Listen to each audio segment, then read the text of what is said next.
legitimizes them and the media. All right, take a listen to this. These so-called journalists not just going after Trump, they're targeting his nominees too. Check this out. Disgusting and racist comment about the family of Jeff Sessions. An MTV writer mocks his Asian granddaughter at his confirmation hearing this week, saying he should, quote, return the Asian baby to Toys R Us where he stole her from. Staying with you, Rachel. The irony is, the left calls Sessions the racist. This is absolutely outrageous. And remember, this was MTV who, you know, just a couple weeks ago was giving us lectures on white privilege. It's such selective outrage. Where are all the people on the left? A few people have come out to their credit and told him he should get off of Twitter. He absolutely should. But MTV should fire this man. This is absolutely outrageous and flies in the face of all the multiculturalism and tolerance that MTV purports to be advancing. Mercedes, were you shocked by that comment as well? No, I'm not anymore. We have to be real here, Eric. I mean, MTV is no news organization. It's like BuzzFeed. I mean, they try to just make that splashy headline and make these outrageous comments. They can't be taken seriously. I mean, these guys are trying to just try to target these younger demographics. It's not working. I think at the end, they just got to be ignored. I mean, it's just, I don't know, Mercy. I think if someone had said that about someone on the left, about the family of the Obamas, the left would be going apoplectic about how racist of a comment that was. Let me bring Gene in.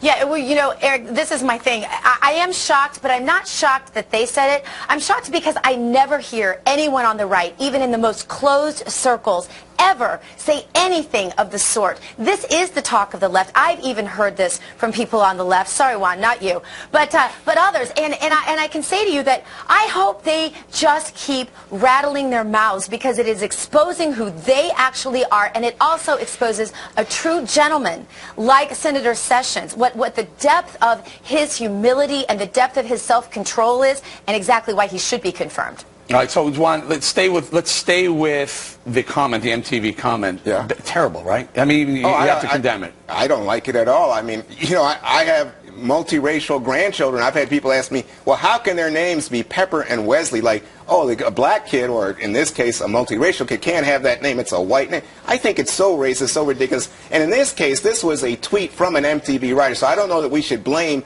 MTV. They said that his opinion does not reflect their opinion, but I agree with all of you. I think it is over the top. Let me just quickly add on the race front. But Juan, Mercedes, when I heard you say, oh, Donald Trump hasn't done anything racist, and they say, oh, Ben Smith and BuzzFeed said he could be called racist, I heard Paul Ryan, the Speaker of the House, now one of the new President-elect's best allies, say that his behavior in the past was the definition of racism. Look, Paul Ryan is not part of a news organization. I'm talking about plain, simple journalism. This is about reporting the news. Right. This is an editor of what they consider a news site, saying, you guys are, it's all fair game. You can call him a racist. Well, I just don't, it just doesn't fit what what I would do in a journalist's perspective. What it speaks to is the obsession. Well, guys, hold on. Go ahead. It speaks. I want Juan to react. Go ahead, Juan. Juan, it speaks to the. Well, I was just going to say, I mean, Paul Ryan said that. I mean, to me, you know, for Donald Trump to jump up and scream about the fake news and BuzzFeed and all the rest, you know, his behavior, he's the guy that started the birther movement. Remember that? Talk about fake news, and everybody reported on it and followed it for months. All right, let's get Gene in. I would just say the bottom line is this. Every nominee brings their family with them to these confirmation hearings. And what this quote does, it exposes the obsession on the left with race and their willingness to even hurt in order to make their political point. All right, Gina, wrap it up. We got to go quickly. Your thoughts. Yeah. Well, I do think that race is something that is used as a weapon by the left, and I think that people on the right really do look at content of character, and that's where their focus is, and that's where it's always been, and I think that's where President-elect Trump's focus has always been as well. And it's so funny how they never want to look at the good record of things that people have done on the right, but they always want to focus in on one word and twist it and repeat the lie over and over again. It's Zelensky. Sorry, Juan, I got to cut it off right there. I know you have a lot to react to, but coming up, Twitter may be going on trial, the site being sued by some families of terror attack victims, why they say the social media giant is helping ISIS.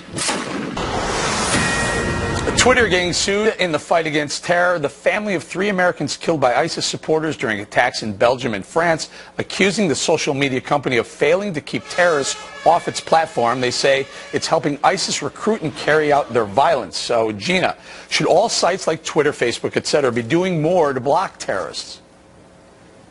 100%. And they shouldn't be verifying organizations on Twitter like ISIS. Let's not forget, they're the ones who started this moral high ground back when the Tea Party was using some of these social media as a platform. That's when they decided to decide what was moral, what was immoral, what was hate speech, what was bullying.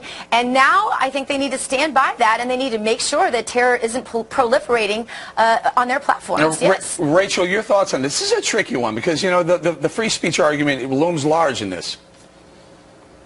Well, if you're going to do that, let's go all the way back and sue Al Gore for inventing the internet. Listen, the real people behind this, the real culprits and the people they should be looking at and potentially even suing if they want to do that, is Barack Obama and Hillary Clinton. They're the ones responsible for the metastasization of ISIS, their growth, and the carnage that we saw in Orlando and in Germany and Belgium, where these victims' families are so upset. That is the real problem. And listen, we can't go off and sue Twitter. I mean, this is going to stifle innovation. That's not the culprit. The culprit is the policy, the JV policy on ISIS that allowed them to grow and fester and incite and inspire more terrorists. I was going to go to Mercy, but I want to go to Juan after that, the comment about the Obamas being partly responsible. Your thoughts, Juan? Well, Rachel, I appreciate your point. I mean, you have a policy argument. It's a very serious argument, but I think you and I would agree that no court would say you should sue the President of the United States because his policy is in dispute, or somebody might say it. I was joking. That's what I took it. That's what I took it to mean. But I think that in general, going back to some point I agree with Gina on, Gina, I think you're right. You know, these people have to do a better job of keeping bad guys off. I didn't realize you said they had verified some of these terror actors. That's outrageous. But I do think that, you know, going back to what Eric said about First Amendment rights, we don't want any of these big corporations limiting who can speak, and I think conservatives should be very worried about this point. Very good. Mercedes, final thought. And as a conservative, I am very worried about that point. It's a fine line for these organizations. I have to tell you, Facebook came out with a statement saying that they swiftly act when they see terrorist content on their site. With that being said, obviously, it's part of it is going to be Facebook working, and Twitter and these other social media organizations working closely with the intelligence community when when there's a red flag. So, but you also have to be very careful that you don't limit information on these different sites. The key is to ensure that we do have that coordination with the